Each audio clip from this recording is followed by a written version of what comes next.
Hello and welcome to Real Hi-Fi Help. Subwoofers, worth a try.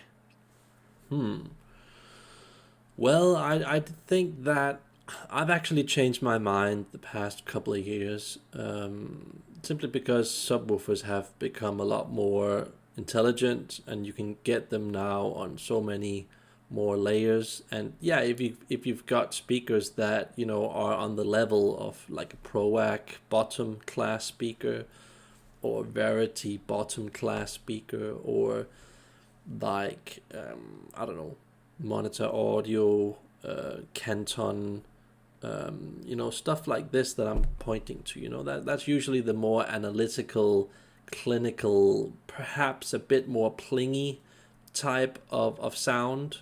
So yeah, I feel that especially in a bigger room, you could benefit from that without a doubt.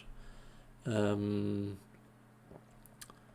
and also take into consideration that generally there are a lot of minimalistic and naked rooms out there, especially in Scandinavia where I live, where people just don't really put anything on the walls. They're pretty empty, not just the walls, but the entire room. There's not a lot of furniture there.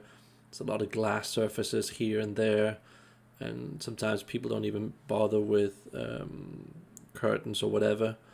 Um, so yeah, I would say that that could easily agitate the sound so it becomes bright, unpleasant, that you don't really wanna listen for longer periods of time. And you might be in a certain area, like most people are, where stuff is expensive. You don't have the right amount of time and money to do it properly, and you want something here and now. And I can easily understand that a subwoofer solution could easily make that happen.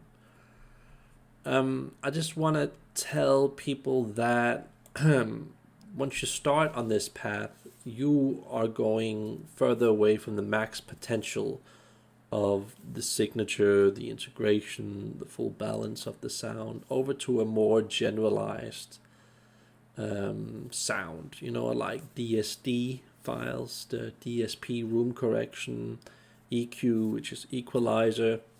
These are tools that we have that kind of help the sound instead of facing the problem, so you can potentially go much deeper. So I feel that for a lot of people that only use a couple of £1,000, $1,000 on a system, you might want to do this. And you can do this on several classes. So these are just like my ideas. You can of course take some completely other ideas and do that. I know a lot of people that just have, like what I have on my computer, just a basic $50 subwoofer setup with some 2-channel speakers. Yeah, to some degree in a small environment, if you boost that up, and if you keep it very safe and contained, that can to some degree sound okay and give you a lot for your money. And yeah, I still want to point out that subwoofers exist on many levels. So we are still talking usually to $10,000 for like the really good subwoofer sound. And I'm pretty sure that you can easily go past $10,000 if you want like the best subwoofers.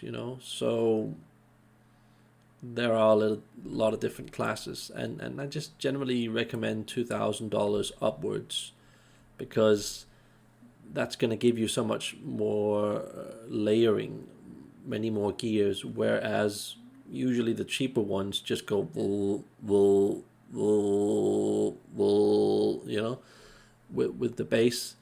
And you're gonna get tired of that eventually, because the brain figures things out, and when you give a person a very generalized sound, it becomes predictable, and you just stop listening to music simply because you lose interest. So yeah, you want a good low bass. You don't want this mid bass which just goes down to your stomach and just go you want something that goes do do do do, layers, layers, layers, layers on several levels. And yeah, especially when you have a big room with a small speaker, then you want to add a subwoofer. But if you have a relatively big speaker in a small room, I generally wouldn't advise using a subwoofer. You can still get away with it. I think you can still get away with it. It's all about how you set it up, the negotiation part between the subwoofer, the amp, whatever you're running, streamer. It's all about the integration, and it's also about setting your own expectations to, am I just gonna have something that creates an okay sound, or how deep do I want to go? You kind of have to realize that for yourself. But back then, when I had a ProAct D18, I did wish that I had a subwoofer with it, because you get a lot of fatigue when you're just listening to so much mid-range. It gets clingy, irritating, especially when you got your standard black back plates on, the terminals at the back, and you haven't got a proper connector on, and you've got a cheapish stereo, and you just turned on the sound, and all your power cables are out of phase, and you've got window problems bouncing the airwaves back and forward. Sometimes you just want to add a subwoofer so it kind of distorts what's really going on. It just generalizes the sound and gives a bit more of an oomph, a nice feeling to it. So I kind of get that. I would say with a lot of the lower model ProActs and even the higher model ProActs, I would add a subwoofer. Some people probably think that's blasphemy. Yeah, I kind of get it, because if you have a proper ProAct speaker and you put it on something like, I don't know, a spectral amplifier, of course you could get into a much deeper, much better sound where less is more. But I'm guessing if you're watching this video, you're not a part of that exclusive market of the 1%ers that have several hundreds, thousands of dollars to use on equipment. So yeah, that's what you kind of have to do. And also the Verity fin speaker could really use extra bass. I think actually Verity is selling a subwoofer. I think I saw that some years ago. But that has a lot of mid bass, not proper deep bass. That could use it. And thin speakers like this one from Monitor Audio, again, could use it. Also these smaller bookshelf, bookstanding speakers could use it. Canton especially, even with their bigger floor standing speakers, they get a bit cold, cynical, analytical, and could use a bit of help sometimes. It depends on the room, whatever setup you're running. But yeah, especially when we're getting into stuff that's more revealing, it's a bit on the thin side, it's a bit analytical, yeah, go for it. Put a good subwoofer with that. But you could also just say, I'd just rather buy a bigger model bookstanding speaker that has a bit more bass, because it's anyway a small room. You could also say that. I mean, I would actually recommend something like a Martin Design bookstanding speaker, because that has a backfiring bass and it's built into the speaker, so it's usually more integrated. I would consider that a better solution, but I'm not really sure what price class that's in. I'm guessing since it's Martin Design, that it's still up there. So tough call, tough call. But I remember listening to Martin Design Gets. That's one of the few Martin Design speakers I actually don't like that much. It was thin. It was harsh. The treble was this cheap Aquatone stuff, I could hear a lot of potential. I could hear like, wow, why is it sounding so much worse than the bigger brother, Bird One? This is only like a couple of models below that. How can the sound be so different? But if you have a floor like this, that's made out of stone, sound waves travel. It makes stuff more bright and harsh. You might have some, I don't know, whatever gear it is he's running here, but that can easily sound harsh and analytical, and yeah, you might want to add an extra bass because of that. Really, you really want to do that, because the treble, the mid-range can get too bright, and it's a very analytical and clean cut sound.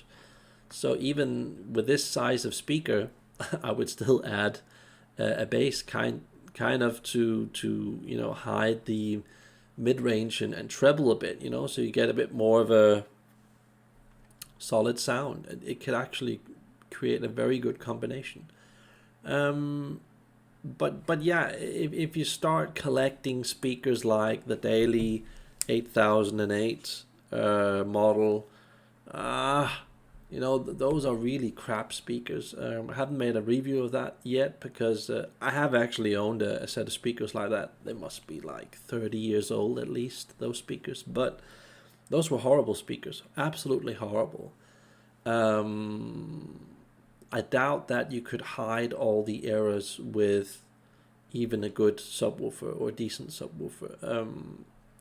And I feel that a lot of people do this in America. They take some cheap speakers that cost a couple of hundred, or perhaps even a couple of $1,000, and they've got these big units in these big boxes, and then they have subwoofers next to them, and I just feel that then you're just mixing really bad 2-channel sound with usually cheaper, overpowered subwoofers. I wouldn't do that. I mean, if this is just me, I think we all are a bit different, but you can do subwoofering on several levels, and I think that a lot of people just do it on a very basic level. And even if you have an impressive SVS subwoofer or whatever they're called, if you have it with a big box speaker, it's usually not going to integrate very well. You still usually need something like, let's just say, the Martin Design Gets here, or the Verity I showed you upstairs, or above here, here. That still has some class, some style, that mixes really good with subwoofers. And if you just use these standard box, cheap 2-channel speakers with it, you're just compensating at a very low level, where, yeah, it might sound good for a couple of weeks or even a couple of months, but you most likely will get rid of it or just lose the interest of listening to music. So when you have something at least at the lower Martin Design level, you're still getting a lot of focus, clarity, crispness. I mean, the fact that you just have Acutone ceramic units, not even in a Martin Design speaker, but perhaps another brand, that creates a very good contrast to the more simple, thumpy, not fully integrated bass that you usually get from most subwoofers. So if I had a subwoofer, I would get a like a mid-range to perhaps a bit higher class subwoofer, costing a couple of $1,000, and then put it on a speaker like this. I know that a speaker like this most likely costs like $10,000 new. I don't know, around that range here, but I still feel that it's kind of necessary in order for you not to hear too much of that simplistic bass that's going on. And yeah, subwoofers change a lot in sound depending on how close they are to the walls. And I feel that a lot of people, they have a tendency of kind of, putting it all the way up against the wall, the back wall here. Let's just call this the back wall. And then all the way over to the side, so you get the entire corner there. And yeah, it gives you a good thumpy sound, but usually it also oversteers the sound, so it becomes too dominating, so you also want to avoid that. So yeah, that's a good tip. And if you're anyway not going to get into the finer brands, Macintosh, Pass Labs, EA, D'Agostino, all of these types of things or similar products, I think you might as well try and use subwoofers. And I'm not saying that you can't use it with brands like this, but I'm just saying, if you're anyway not going with this, which is more, closer to the real sound, I think it's fine just going with subwoofers. You can, of course, take a Macintosh or whatever brand here and use it with subwoofers. I just think that usually that isn't a good idea to do. But yeah, I've written some other things here, like I don't recommend a receiver, or at least if you get a receiver, get a high model instead of these like $1,000, $2,000, $3,000 receivers. They're usually not very good for driving subwoofers. Really not that good. So get something proper, and usually you have to use $5,000 to $15,000 US dollars on a really good receiver. So that makes a difference. The difference between a $1,000-$2,000 receiver and a $5,000 to $15,000 receiver is gigantic, especially when you set it up properly. So just realize that, and realize that you can save the sound with a subwoofer by focusing a hell of a lot more on the internet part / network / power bar / power cable streaming part of the sound. That's where you really save the sound. And if you're just running some kind of a Tidal DSD thing, and everything is kind of not really functioning together, you're gonna hear it. You're gonna hear it, especially when you have a subwoofer, that it's just kind of out of phase, not really speaking the same language. So you want to go with the approach of less is more quality of bass instead of the quantity. So those are my tips. It's not going to fit everybody on the market that are looking for subwoofers, but that's how I see it. I haven't personally owned a lot of subwoofers, so I'm not really into that. I find that it's generally just too simple, too generalized to sound, and it's just so difficult getting into the true essence of the sound, getting the multi-layered effects and stuff like that. But yeah, I mean, nowadays, if I had to start all over, I would start with setups that had subwoofers, because they just give a lot of value nowadays. A lot has changed the past 10 years, especially the last 3, 4, 5 years. So that's my take on the matter. Like and subscribe if you can. Bye.